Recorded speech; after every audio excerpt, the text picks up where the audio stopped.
Okay, welcome to Trigonometry Review Part 2. So ito is all about computational of problems involving the first quarter topic in trigonometry. So let's start. Number 1.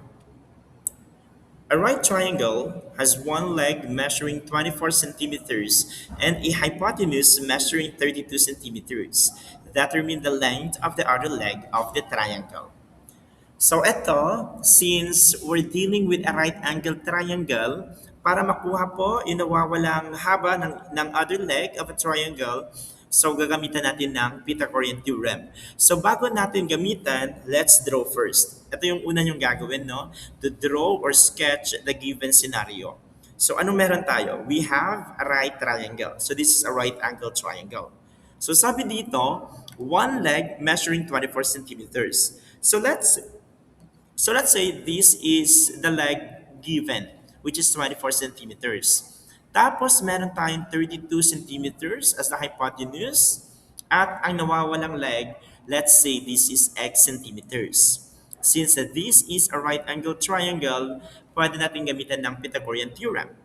And that is c squared is equal to a squared plus b squared if the missing is hypotenuse, or a squared is equal to c squared minus b squared, or b squared is equal to c squared minus a squared for the unknown legs. Since leg ang hinahanap po natin, we will do subtraction.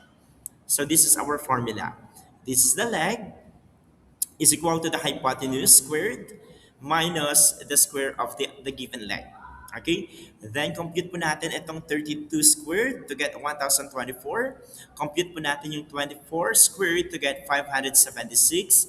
Do the subtraction. 1024 minus 576 is 448. Then to get the value of x alone, since naka-square po ito, kailangan po natin kunin yung square root. And the square root of 448 is about 21.17 centimeters. This is now the length of the other leg.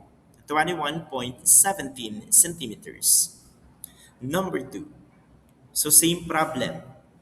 Yung given leg is 12 centimeters and the hypotenuse is 20 centimeters. Hahanapin po natin yung nawawalang leg. So drawing ulit tayo. Then label po natin yung drawing. One leg is 12 centimeters and our hypotenuse is 20 centimeters. Ano ang nawawala? That is the leg. So let's say this is x. Since leg pa din ang given, ang nawawala, ang formula po natin is Pythagorean theorem subtraction. So we get x squared is equal to 20 centimeters squared minus the square of 12 centimeters. Then by technology, 20 squared is 400, 12 squared is 144, then subtract to get 256. Get the square of get the square root of both sides to get 16 centimeters. The length of the other leg of this triangle is 16 centimeters. Number 3. A right triangle has an angle of 50 degrees. The adjacent side to the angle measures 12 meters. Determine the length of the hypotenuse. So, anong unahin? We need to draw. Draw what? A right angle triangle. So, sa first statement, meron tayong angle of 50 degrees. So, since adjacent to, so let's say this is our 50 degrees. Sa second statement, ang sabi dyan, the adjacent side to the angle measures 12. Nasaan po yung adjacent? Etong side po ba? Or itong side? So the correct answer is this side, yung mas malapit na side. This is your 12 meters. Nasaan po sa hypotenuse?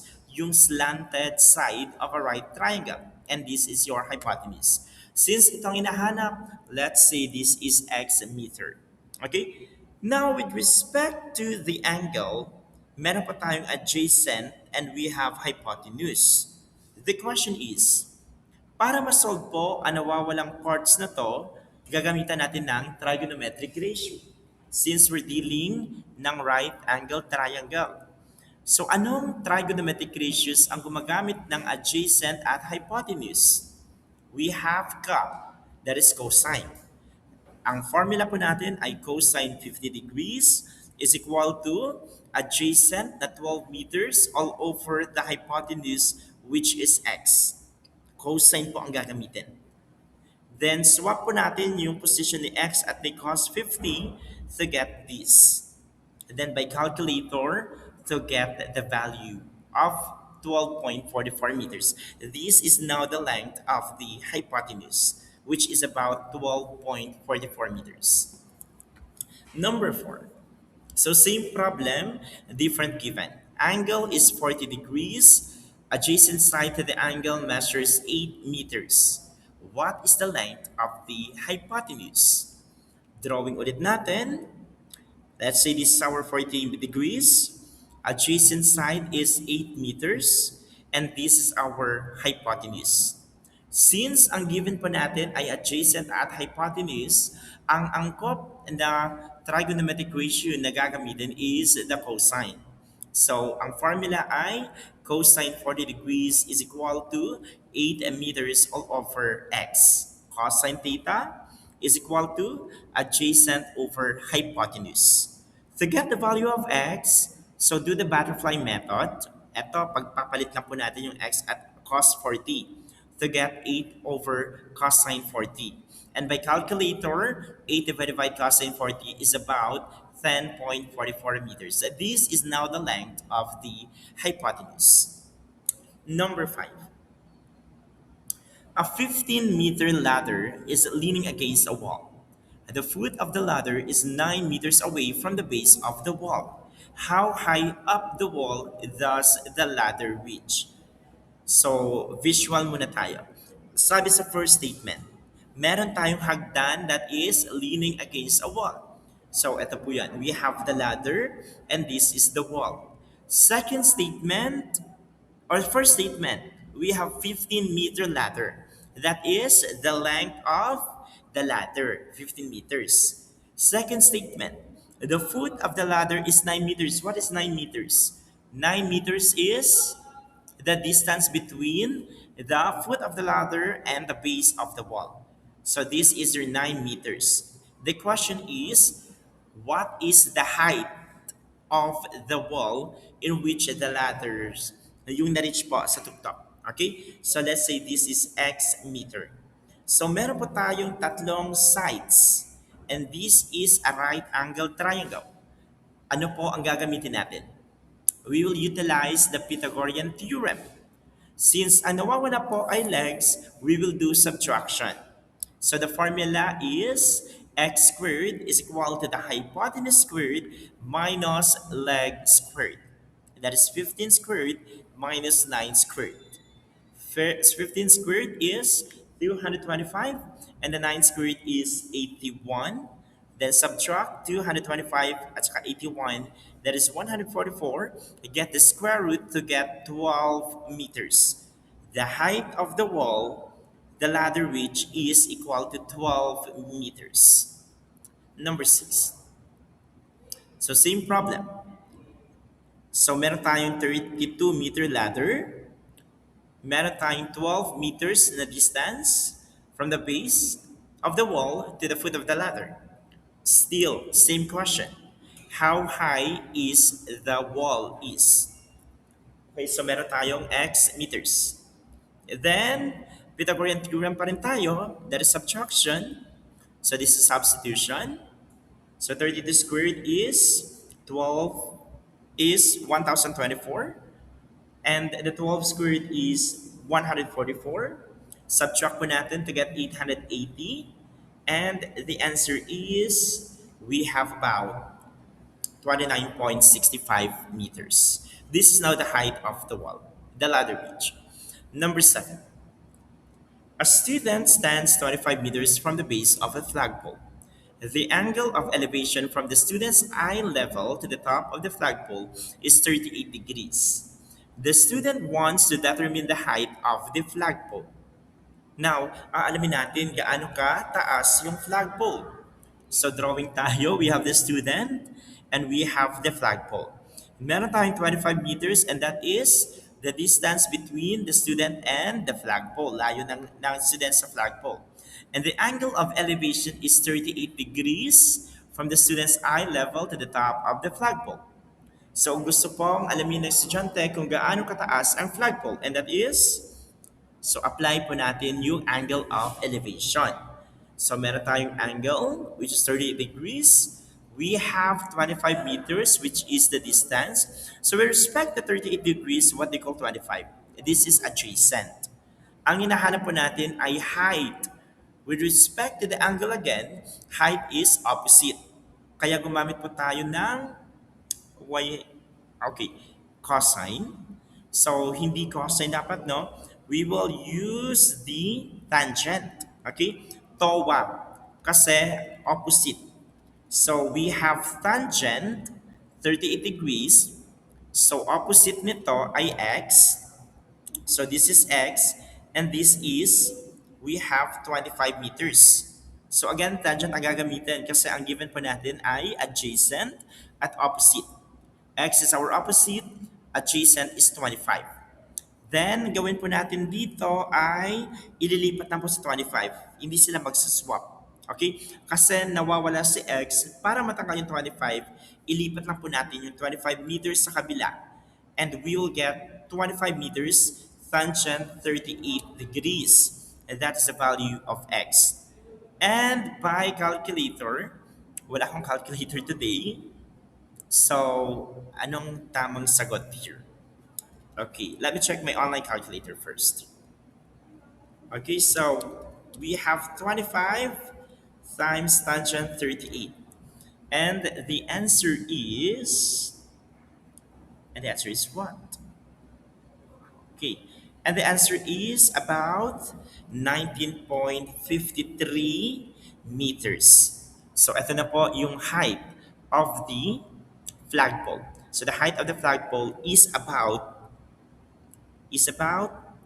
okay, ito 19.53. Number 8. So syempre yung number 8 po natin, same problem pa din.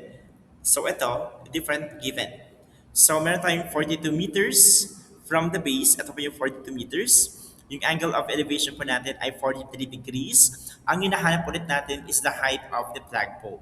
So still, ang gagamitin po natin ay tangent. Kasi ang given po natin ay opposite, which is x, over the adjacent, which is 42 meters. And to get the value of x, ilipat na natin sa 42 sa kabila. So meron tayong 42 meters times tangent 43 degrees. Okay, and by calculator, so 42 times tangent 43. Okay, so that is about, so the answer is about 39.17 meters. This is now the height of the flagpole. 39.17. Okay, number 9. A park has a rectangular lawn measuring 18 meters long and 24 meters wide. A gardener wants to walk straight across the lawn from one corner to the opposite corner. Determine the shortest distance that the gardener will walk. So this is our rectangular lawn. So we have 18 meters long and we have 24 meters wide. Since we're talking about or we're looking for the shortest distance, ang tinutukoy niyan is itong slant.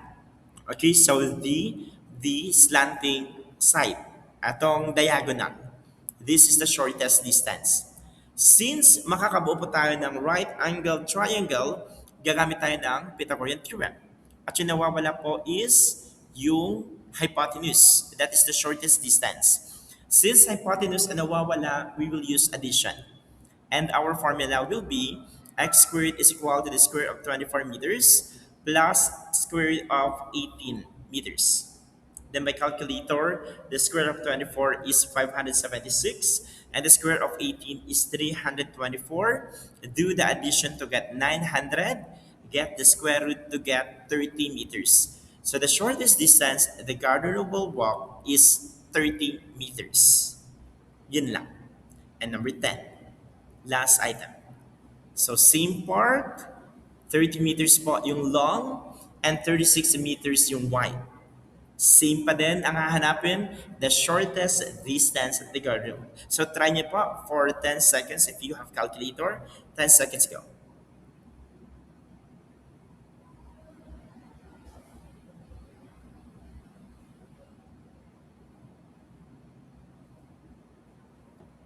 Okay, so Pythagorean theorem. The formula is x squared is equal to the square of 30 meters plus the square of 36 meters. So we will get 900 plus 1,296, and that is 2,196. Get a square of both sides to get 46.86 meter. This is now the shortest distance at the gardener will walk. 46.86 meters. And that's it for the trigonometry review quarter 1 part 2. Good luck and God bless.